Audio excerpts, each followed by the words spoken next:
Welcome to Our Town, a 30-minute podcast brought to you by Best Bark Communications, a small but fierce client-centered marketing company powered by decades of experience and well-established business networks.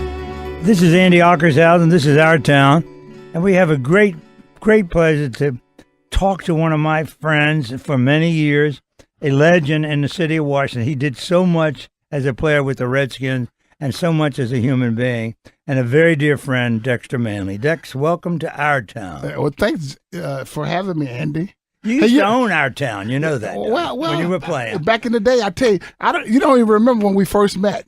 I remember that so vividly. Wait a minute, where was it? It was in Carlisle, Pennsylvania. Oh, my Bobby Beathard, and I think it was Donald Sigma. First of all, Bobby Mitchell and Donald Sigma. Bobby Mitchell introduced me to Don Sigma. Donnie Sigmund, right. Donnie Sigma, and then you guys was at Cambridge training camp back in the... All the time we used to come up there. That's where we met, right? In Carlisle, Pennsylvania. Those were the good old skin days. Yeah. They stopped practicing in Carlisle, and I think that hurt them. But Yeah. Dex, but you were such a character and such an important part of, the Redskins, what I call them, with the WMAL, the glory years of Washington football. You were a big part of it, and WMAL was a big part of it. Dexter, I can't brag about it. The Redskins have never won anything since they left WMAL. Yeah, I know it. Well, I tell you what you did won. You won me over because I got to deal with you guys. Yes, that's right. We put you on the air. Yeah, but listen, you guys. Ken, these guys, I did a show with them maybe for about a year, and they paid me not one dime. But they furnished my bedroom suit for free. I never heard of that before. It's like, where's my money? They didn't pay me no money. They say, you go to this furniture store and you pick this out, and that was my pay. And you still came back. I came back. I came back. But Jack King Cook said, hey, get some money from them. Don't go for them deals. Get money. But Dex had a wonderful life, and it was something part of the business in those days, Ken. It was called a barter deal. If we could barter talent, we would barter them. We would do anything. With you and I and Ernie Fears and Tony Renault and all the great things we did. Sure. But you Dexter, were good at that. What makes you so good at doing that, cutting deals, Andy? That's life. You must have started it because a lot of other radio stores tried to adopt that situation. And they couldn't match us, though, Dexter, because they they couldn't have match you. You were good at that. Dexter, you from Houston, Texas, grew up in Texas. I did. But went to college. Tell me about Friday Night Lights. Friday night was a big part of Texas football, wasn't it? High school. Yeah, that's correct. I'm so glad you brought that up. Is that I grew up in Houston, Texas, poverty, a lot of divorce, crime stricken, and so I grew up in that environment. But I want to tell you something. I grew up in the church. I had a mother and a father that was, my father worked for Tenneco Oil Company. My mother was a nurse's aide. And I got a lot of good Christian values. And a lot of those guys were stealing bicycles and smoking marijuana, drinking MD 2020. But I stayed away from that element because I saw other guys. I saw an older brother of mine named Gregory. I was sitting on a porch on a corner store, and I saw all these police coming in. And my brother, they came and picked him up and put him in the backseat of the police car. I was devastated because... How old were you, Dex? I was in elementary school, just like maybe in the late 60s, 69 or 68 or something. And I was devastated because he was my hero. He was older. By that time, he was playing football at Yates High School. But I think they sort of broke into middle school and supposedly broke into middle school. And so I saw my brother get hauled off to a juvenile home, and that's where they stayed, when you get in trouble back then. Right. And so, cool. I didn't want that. I didn't want that for me. And I saw a lot of guys named George Walker. He was a great football player. George Walker was running 9.6 and 100. He was a wide receiver. Went off to college, and most of these guys kept coming back home because they get in trouble in college. And I'm thinking, all these guys went to my middle school and high school. And so it had a great tradition. At Yates School, right? Yeah, well, hold on. This was at Ryan Miller School. Oh, I got you. Yeah, Ryan Miller School. And so I used to go watch him practice. Johnny B. Felder was a great junior high coach, and they have such great history. So let me tell you something, Andy. There's no football like the state of Texas. Ohio got good football. Pennsylvania got good. But it's not like the state of Texas. There's nothing like Friday Night Lights. That's right. It doesn't exist, Dexter. I know that. Right. And you were part of that. Yeah, I was a part of that atmosphere. And I grew up functionally illiterate. But I want to tell you something, man. Just because of my Christian values, I always sit on the front row, went to class. A lot of guys were skipping school, not going to school. I went to school and I was functionally illiterate. Simple reason, because I had such a tunnel vision. I wanted to play football to try to get out of that environment. And then you got recruited by a lot of places, right? I had 37 scholarship offers. Jim Stanley, he was offensive coordinator at Oklahoma State. He came to recruit me. A quarterback, my junior year at Yates High School, Harold Bailey went to Oklahoma State, was an All-American, blue chip All-American, and he decided to go to Oklahoma State. So I said, okay, I'm going to go to Oklahoma State. I'm going to go visit. Wayne McDuffie was the offensive coordinator at Oklahoma State. He came to watch me play, and we talked. I want to tell you something. Wayne McDuffie, Jim Stanley, and you know who he brought with him? And you wouldn't believe it. My dad and I, we was all at odds with each other because, he grew up sort of ironclad. He never gave me a hug, never said he loved me. But I was a good football player. I was a high school All-American. You worked hard. Yeah, I did. I stayed out of trouble. Never got involved with any sort of mood-altering chemicals. Didn't have a drink of beer or wine. A lot of my brother was drinking wine and MD 2020, and they rolled by. They killed my brother. They shot him up. But I want to tell you something. Wayne McDuffie brought Jim Stanley down, and Jim Stanley brought Bum Phillips over to my house. Bum Phillips, 1977. Wow. And can you imagine? Where was Bum coaching then? At Houston Oilers. Oh, he was with the Oilers then. Yeah, well, see, hold on. Now, Bum Phillips and Jim Stanley paid for who? Paul Bear Bryant. Alabama. At Texas A&M. Wow. And there was teammates. So I never knew that before, Dex. That is some information. Yeah. I remember when the Bear was at A&M. Yeah, okay. But I put him on the map. That's right. But see, everybody in my community, man, they couldn't believe it. They couldn't believe here come Bum Phillips and this guy, Jim Stanley. They all getting out these limos, coming to my gun shack house, or sitting on blocks in the ghetto. They're trying to recruit you. Jim Stanley was recruiting me. And man, he must have been successful. Yeah, well, I tell you the reason I went to Oklahoma State. My father couldn't believe it.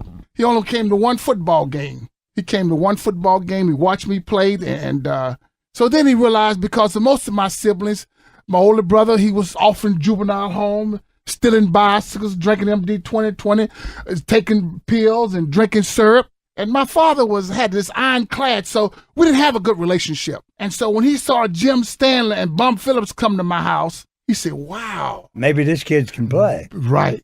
He had a whole different outlook about me. I bet. That's not unusual, Dex. See, somebody else is judging you, and that's what he liked. Yeah, he had a different outlook. And then you went to, how many years did you stay? 2 years at school? No, I stayed 4 years. You stayed all 4 years at State? But the reason I went to Oklahoma State, because of Bum Phillips came, and they had a big breakfast in Houston. All these all-states, all-city guys somewhere in the city of Houston. And Bum Phillips came and said something to me that I didn't hear those powerful affirmations. He said, son, look like you can be in the National Football League now. Yeah. They're good words. That was. My father wasn't talking like that. Well, he didn't know that. He did. I understand. But see, I didn't understand that neither. No, I know. Now you do. Yeah. And so all of a sudden, I said to myself, I'm going to Oklahoma just because Bum Phillips said that. Now, I'm a high school guy. Here's a guy with the Houston All, the head coach. The head coach, right. Come talking to me. I'm like, my mind, I'm saying, I'm going to Oklahoma State University. So I signed to go to Oklahoma State University. The Oilers were a very good organization at the time. That's right. Ended up going to Tennessee, of course. But how did the Redskins find you? In the draft? I'm glad you asked that question. Because you're Washingtonian to us now. Yeah. Well, I tell you what, stayed 4 years at Oklahoma State University, and it was tumultuous. They fired Jim Stanley. I'm going to get to your question. Fired Jim Stanley. Brought in a guy I didn't really like. I didn't like when he was a great defensive coach, Jimmy Johnson. Jimmy Johnson came in and coached me for 2 years. We won. Then he became a head coach after you left, right? He was the head coach when he came in. Oh, he was? My junior year. Oh, he replaced Stanley. He had to evaluate the talent. And I'll be quite frank with him, very candid. Oklahoma State was, I liked the place, a lot of friendly people.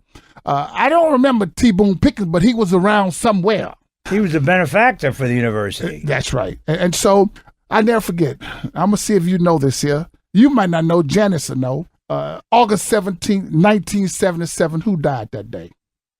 August 17, 1977. Between 2 and 2:30. Elvis Presley. Wow. You remember that? Yeah, I'll never forget that. I can't believe it. That's 40 years ago. Yeah, I know it. Well, I It tell you. doesn't seem like Elvis has been dead that long, does it? Yeah. Doesn't to me, Dexter. Yeah. Well, a guy named Charlie Alexander. I was coming off the practice field. Charlie Alexander say, sit down. We sit in the car. That was a brand new car. I never forget. I never had hardly nothing brand new. So we turned the radio on, and it was, we heard the news Elvis died. He said, well, man, he gave me the keys. This yours. I said, I'm sorry to hear that. I said, give me the keys, man. Just give me the keys. And so I'll never forget that as long as I live. So Oklahoma State had a lot of, they were passing out benefits. Right, I got you. Passing out benefits. Right. And we went on probation, and they bought Jim Stanley in to clean it up. And by that time, my senior year, I had made all Big 8 at Oklahoma State and started. You were well known in the Southwest. That's right. And so now they're taking the top 120-some players, seniors going around at the combines. They used to, not the combines at Indianapolis. Right. First of all, the combines used to be all around the country. Right, I understand that. Yeah. And so I went to Tampa, Florida, and I tell you the truth, man, as sure as I'm sitting here, went to Tampa, Florida, and who do I see? Bobby Beathard and Mike Allman. I know Mike. You remember Redhead. Mike? Big Yeah, that's redhead. right. Good guy. Yeah. He went to school in Washington, went to Gonzaga High School. I know. I don't Mike. know. I don't know. I saw his sister. I know Mike. Yeah, I saw his sister somewhere at a doctor's office, and this a couple of years ago. I didn't know her, but she knew who I was, and we talked about Mike Allman. He went to Seattle. So the Mike and Bobby Beathard. and Beth, they're taking out to dinner? No, they took me to go take a test. Oh, I got you. Yeah. Start evaluating the talent and do a written test, and it was in Tampa, Florida, Tampa Bay Buccaneers facilities. And I really couldn't fill out the paperwork. I got you. Couldn't fill out the paperwork. But Bobby Beathard told me at that time, he said, I want you to replace Corey Bacon. We want you to take Corey Bacon's spot. The only thing I could put on the paper was my name and my address. Right. But he knew that, so you could rationalize They it. knew that. They knew Right. that. And that was a lot of shame on my part because it was such a secret. I was like Boy George. My whole life I was walking around like Boy George with this mask, makeup on, because I don't want people to know that I was functionally illiterate. I know. I found that out. Yeah, there. and so Better said, we're going to draft you, Manley. He told me back this in January in Tampa, Florida. And so they drafted me like in May of 1981. I was always picked as the top, at my position, I was in the top 5. Right. Top 5. And so they drafted me. I came here. And when I came to Dulles Airport back in the 81, I could just feel it in the air how the people had, this Redskin had such strong fan base. Right, absolutely. You could tell. Strong fan base. And how they have a dislike for the Dallas Cowboys. Yeah, and I love the Cowboys. I mean, I grew up in Texas. I didn't tell you everything about the Cowboys. But once I came with the Redskins, I had a dislike for the Cowboys. Right. I had a dislike when I was in college. Well, because you assumed another job, Dexter. You were then in the league. The Cowboys meant something to you then. Yeah, that's right. Personally. That's right. Yeah. So 81 was your first camp. First camp. At Carlisle. That's where we met at Carlisle. That's Carlisle. But I tell you, before I came to Washington, there were some guys at Oklahoma State that got drafted. One went to the Buffalo Bills, first round, Terry Miller. Another one went to Philadelphia Eagles. Ron Baker was offensive guard. Another one was a guy named Darryl Goffert with the Green Bay Packers. A lot of talent down there at Oklahoma State. Yes. But what these guys told me is that, hey, go to the special team coach and tell the coach you want to play special teams. I went to Wayne Sevier. I remember Wayne. When Was that Gibbs' first year? That was Gibbs' first year. That was Gibbs and our first year. So both of you all started together. We started together. And I know Wayne Sevier was his old buddy. Yeah, that's right. So I went to Wayne Sevier, and I told Wayne Sevier during that mini camp when I first got drafted. Got off that bus in Dulles Airport and went to Redskin Park on Parkway, and I saw Wayne Sevier. I said, I want to be on special teams. And so he put me on special teams, and that's where I made my mark. And I made my niche right there. Most people don't know that. Most people say, well, they just want to come play football.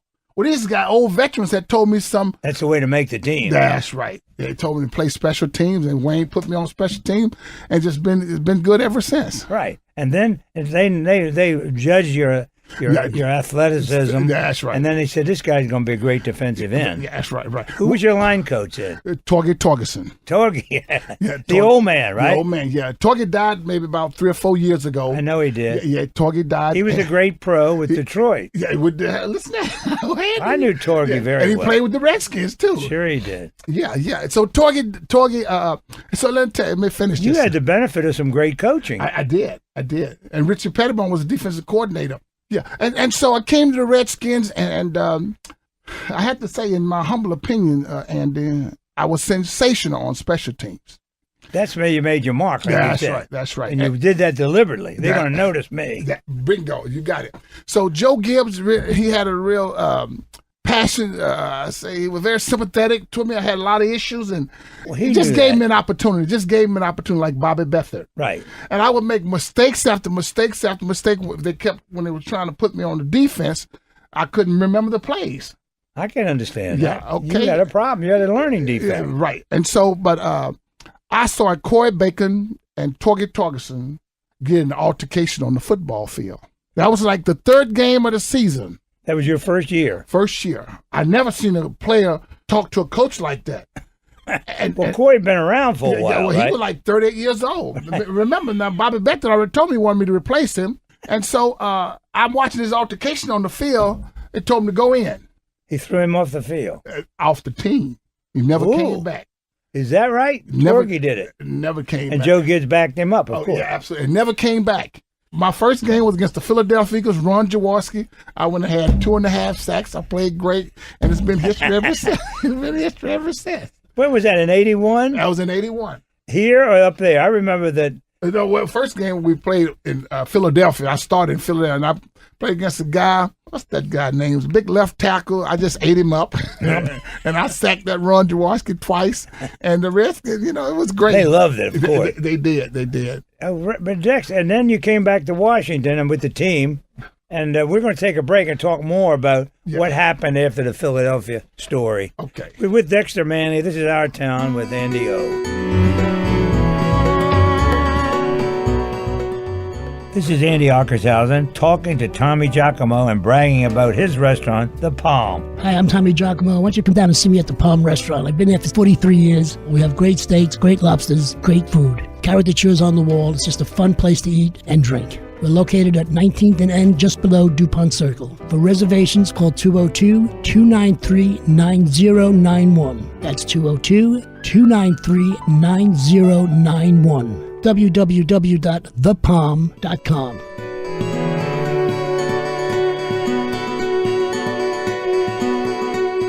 This is Our Town. I'm talking to the Secretary of Defense of the Washington Redskins for 9 seasons, Dexter Manley. And Dexter, what I didn't know is that you were here for 9 great years. They were the glory years of the Washington Redskins. Things happened to change. Gibbs left. The whole thing changed. Richie tried to do it. He couldn't do it because they stuck him with the team. But Dexter left and went to the Phoenix Cardinal or the Arizona Cardinal. Went to Arizona Cardinal. Well, I said... Is this a money deal? No, I got suspended for a year. Pete Rozelle suspended me for a year. Yeah, I was suspended for a year and came back. Yeah. Pete Rozelle. Did you know he was a cheerleader in college? I didn't know that. Yeah, he was a cheerleader. I know he was a sports publicity writer. That's the way he got the job. Yeah. I knew Pete. Well, I had to sit out a year. Alvin Pete Rozelle. Okay, well, I had to sit out a year, and they suspended you for drugs. Was that? Yeah, for drugs. Yeah, that was the first time. That was the first time. Okay. So I went to Houston. I stayed 9 months. Came back, got straightened out, and Paul Tagliabue reinstated me. Had to go to Phoenix. Now, when I went to Phoenix, Andy, I was such a Boy Scout because it was a clean, wholesome place, and I like Phoenix. Who was the head coach at Arizona? So I'm thinking Joe Bugle. Oh, yeah. Joe Bugle was the head coach. He was your guy. He was an offensive coach for the Redskins. Right. Joe Bugle was the coach, and he brought me in, and I was just great. I was a good citizen, and it was clean and wholesome. So I stayed 1 year there and turned around. The next year, they brought in, came from Green Bay, was a defensive coordinator, Fitzgerald. He was and he couldn't get along. Well, we got along, but They had some other guys that drafted first round here and over there, and I was a defensive end, and they were playing a 34 front. For my position, that would mean I would have to play more like a linebacker, but I could rush the passer better than any of those guys there. Right. To make a long, Frisch Sherman. I never forget this. We was playing a preseason game, and that was the last preseason. I think that was New England, and the word was that they probably going to release me. So one of the scouts for the Phoenix Cardinals said, they're going to release you, man, but you're going to get picked up by Tampa Bay. Aha. Tampa Bay. Well, I've been to Tampa once when I went on that. Yeah, your trip. That's right, So on the you trip. met Beathard. That's right, on the trip. And so I went to Tampa. I like Tampa. It's a very seedy town. Well, I tell you, Richard Williams was the head coach. And then I can't think of that general manager's name, but they liked me. And when I got off the plane, I went to practice. It was great. And CBS station offered me a job. I did a show every Sunday night. Pam Oliver. It was good, but I tell you. Is that right? Pam was working down there, Yeah, huh? she was a local station for station. CBS. And so I was doing great. They had a lot of young guys. Was first round that came from Alabama. One just got drafted for Nebraska. They was driving these fancy cars. So we started, I had been clean maybe about 9 months. You began to fall back. That's right. They would start taking me to these bars, men clubs. Yeah, I know. Okay. Adult bar. Yeah, right. That's where my downfall came in, and that was probably like the second last game of the season, and it was a tough place to be, Andy. I just kept holding on. I wasn't using. All of a sudden, I broke down, and I started using cocaine again. And I came to off practice one day. The head doctor from the National Football League in New York, Dr. Brown, that was his name. He said, "Dexter, you got a phone call." I go in the room, and it's the commissioner. He said, "Manley, you got a positive test here." I say, "No, man, I ain't got no positive test. Somebody must have put that stuff in my food. I don't have no." I kept lying and lying. I couldn't believe it. I just got sit out. I sit out a whole year, and the commissioner let me back in. Now you tell me I got to. You're going to get suspended again. Well, so Dr. Brown said, "Okay, we're going to retest this," and I never told nobody this story. Good. Yeah. Dr. Brown say, "Well, we're going to retest it." So that let me play about another 3 weeks. Bob Wolf was my agent and called me and say, "Well, Manley, Tagley, we want to meet with you." So he said, "Well, why don't we just retire now? You retire versus getting banned." So I had to have a press con. I had to leave the game, forced retirement. Before I go meet with the commissioner, I know he's going to ban me. So he had no choice. That had no choice. And so that was my downfall. I just regret. I just couldn't believe it. But anyway, that happened, and I left. Yeah, and then after you left pro football, you got into more medical problems, did you not? That became part of your life. Yes. Which really made your life completely different. Yeah. Well, thanks for bringing that up, Andy. Well, I tell you, you hear about concussions and the cysts. I had a colloid cyst.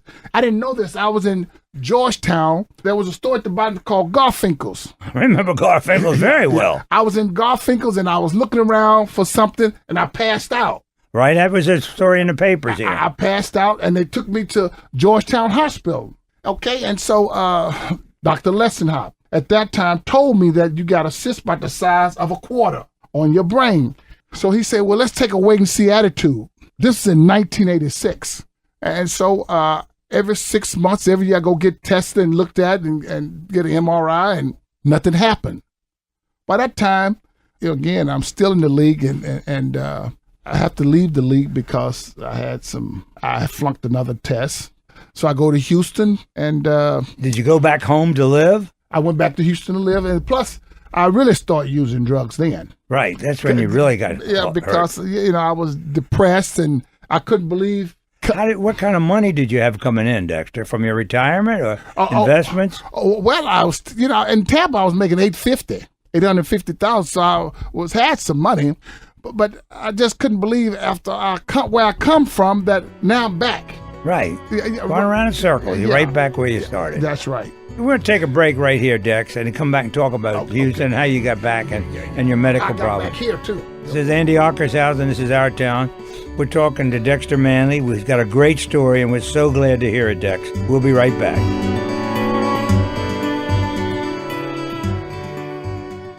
This this is Sonny Jurgensen. Got a confession to make. I let my wife drag me to one of those Mike Collins estate planning seminars. Like I don't have enough on my plate with a certain football team. Actually, it wasn't too bad. In fact, we both learned a whole lot about how to protect our kids and grandkids down the road and to take care of ourselves right now. So if you get one of Mike's invitations in the mail, go. I'm glad I did. Get all the information and register online at MikeCollins.com. That's MikeCollins.com. You're listening to Our Town with Andy Ockershausen. Brought to you by Best Bark Communications. Okay, I'm Andy Ockershausen. It's Our Town. We're talking to one of the great stars and the great friends in Our Town, Dexter Manley. And Dexter, I want to talk to you about your medical problem, what you went through with the cyst, because that's important to people to know what you've been through and how you came out of it. I came out. Okay, well, I went to Houston. Well, first of all, let me back up. I got a possession charge. In Houston. Well, the judge was going to let me off, but I tell you, I went to trial, and the judge said, okay, go to lunch. Well, I didn't come back to trial. So I went and checked in a hospital because I was so depressed and I couldn't take it. So I went and checked myself into a hospital. And so now they got a warrant out for me because if I'm in trial and you don't come back. You get a bench warrant then. You're in big trouble. You got a bench warrant.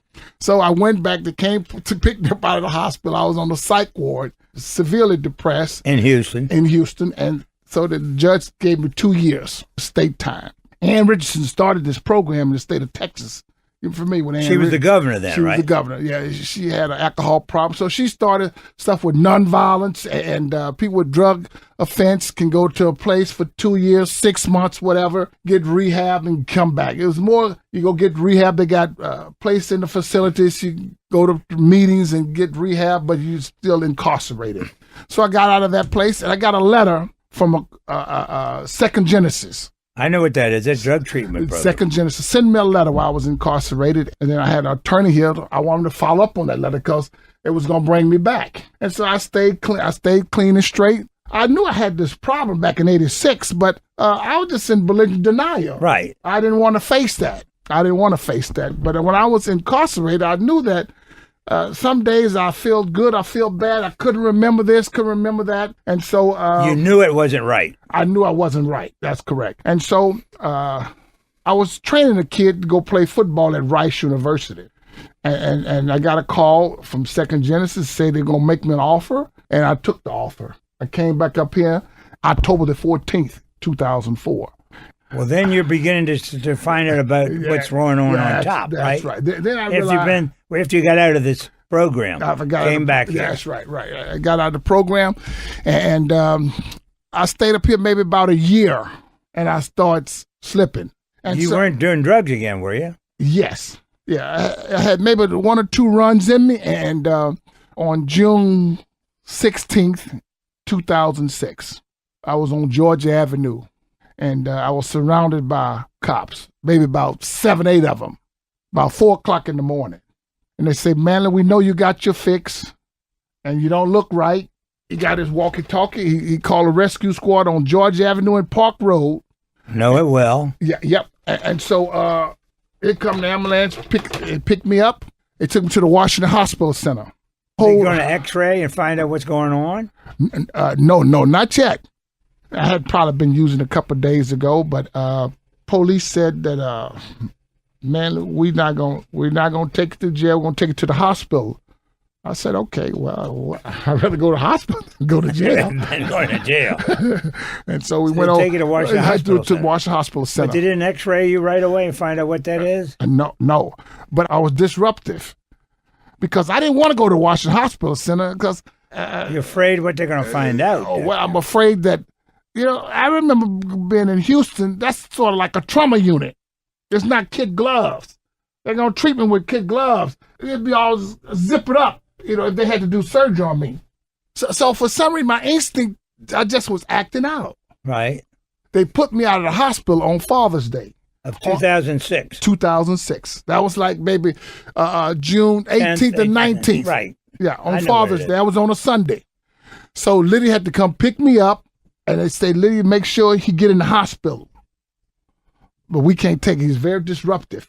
So Liddy took me to Georgetown. I walked in Georgetown Hospital, and they did MRI. I went there on a Monday. And then that Tuesday, they did a 15-hour brain surgery. That's when you got the cut? That's right. I realized then that I'm surrendering. I didn't know. I kind of knew what was going on, but it had got to the point that my brain was swelling. And so Dr. McGrail was a chief neurosurgeon over there. He came down and talked to me, and another guy, I can't think it was some other black doctor. He was a good doctor. He was, I don't know, Kevin McGrail. And so he said, you're going to need surgery. So the next day they did surgery. And from that point on, I decided that I don't want to keep rolling the dice. I want to live. I had been to 38 truck treatment centers across this country, from Betty Ford to Hazleton, Anacapa by the Sea. I can go on and on. You tried them all. I tried them all. And so they sent me over to National Rehab Hospital. Oh, yeah, National Rehabilitation. I went to National. Go ahead, Andy. They sent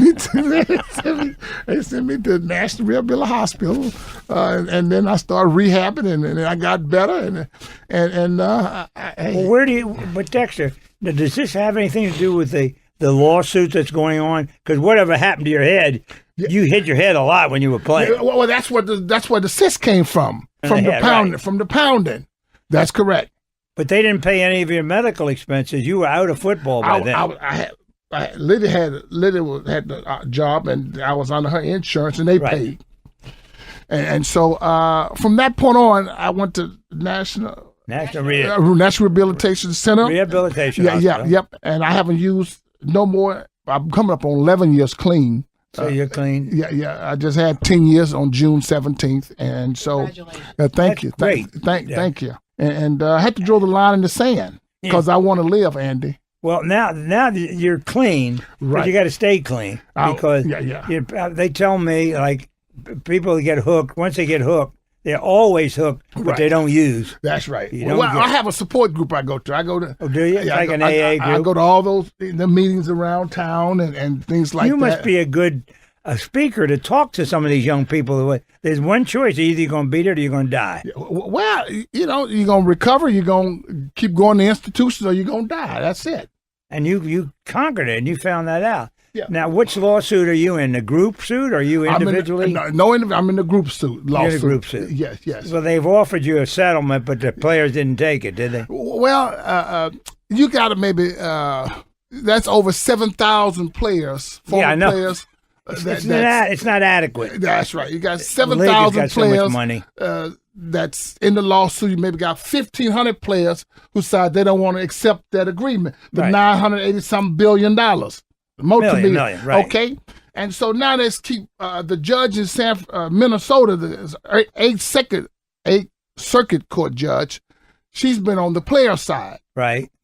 But the owners keep appealing, and it's just time for them to start fighting over money, Dex. They need to start passing out the money. Right. Because players are suffering.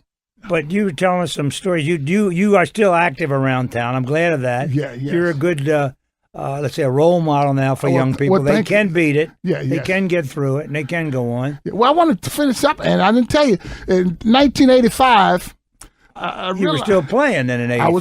I was playing. But see, all this time, I still had this learning disability. I didn't know this. And see, again, I was like Boy George. What changed my mind, though, Andy? 1985, Monday night, we was playing the New York Giants. Some guy got seriously hurt. Do you know who that was? Oh, I was there. I was there. That was Joe Theismann. Got his leg broke. Yeah. And the bone was sticking out. I was standing on that sideline. I'm thinking, wow, I had so much fear and trepidation. Like, what if that happened to me? What am I going to do? I remember people like Worley Taylor was at Oklahoma State with me. Ed Smith went to Texas A&M when he left Sterling High School out of Sterling High School. And all this stuff had this quick flashback on me.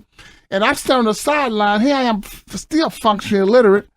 And you see what's happening to Joe. Yeah, I saw what happened to Joe. I know he never played another down. That's right. I had so much intrepidation. All of a sudden, I thought, I got to do something. So After that season, that 85 season, it was like in February, I went to Hazelton. I went to treatment center because I had the drug problem. I couldn't read and couldn't write. You really got a problem. That's right. But God is good. God is good. Let me show you something, Andy. I went to that group. Without God, you wouldn't be here. But that's right. I went to that group, and that was a guy. I usually don't break other people's anonymity, but I'm gonna go ahead and tell you, you guys are like family. Red Fox nephew was in there. I sit and talk with Natalie Cole. But anyway, I was sitting in a group, and I couldn't even. You had to do a journal. You got to journal, talk about your day, and this sort of what changed my life. Joe Theismann going down, and I had so much intrepidation. Like, what am I going to do if that happened to me? I'm be like some of the guys I grew up with. Right, that's right. Some of those guys I grew up with. Some of them in institutions, or they threw the dirt on them. and so Red Fox nephew told me, man, you can get help. I didn't know the help was available. See, I was 26 years old, functionally illiterate. I want to tell you something. When that man told me that was help available for me, and so I called Glenda, and I told Glenda, she didn't know. Well, Glenda would know. She knew you had a learning problem, I'm sure. She didn't know. I never read a newspaper. She would read stuff to me. Right. And so... so Glenda wants you to get some treatment. Yeah, well, Glenda told her mother, and there was an article in the Chicago Tribune about the Washington Lab School. The lab school's a big thing here. That's right. So now, hold on, Andy. Hold on. We used to do business with them, Danny, the lab school. So I came from Hazelton. I went over to the lab school in 1986 in the off season. This is 85. So now I turned 86. And so I went over to the lab school, got evaluated by Sally Jenkins. Sally Jenkins died. She died maybe 3 or 4 years ago. And so I went and took a evaluation test to get evaluated where I was. Where was I? I was 26 years old, and I never forget, I felt demoralized just looking at my shoelaces. She told me I was on a second grade reading level. And so she said, you can come to the lab school. I stayed at the lab school from 86 all the way up until 90. Because when I went with the Cardinals, I came back and I got in the lab school. When I first in the off season, you were going back to school. That's right. I went to the lab school. I was on a second grade reading level. When I left there, in about 3 years, I was reading the Washington Post, and that is a 10th grade paper. Wow. Yeah. That's progress, brother. Yeah. Well, I was just so determined because I just remember how I saw Joe Theismann go down. I remember other friends, Ed Smith, Worley Taylor, was great running backs in high school, was at Oklahoma State with me, and they were incarcerated. And so that was one of the reasons that I was so determined, because I didn't want to be like those guys. And you're not. Yeah, the good Lord was looking over you, brother. I agree. That you could get out when you got it. We're going to take a break here, okay. Dex. All right. We'll be right back with more of Our Town with Dexter Manley.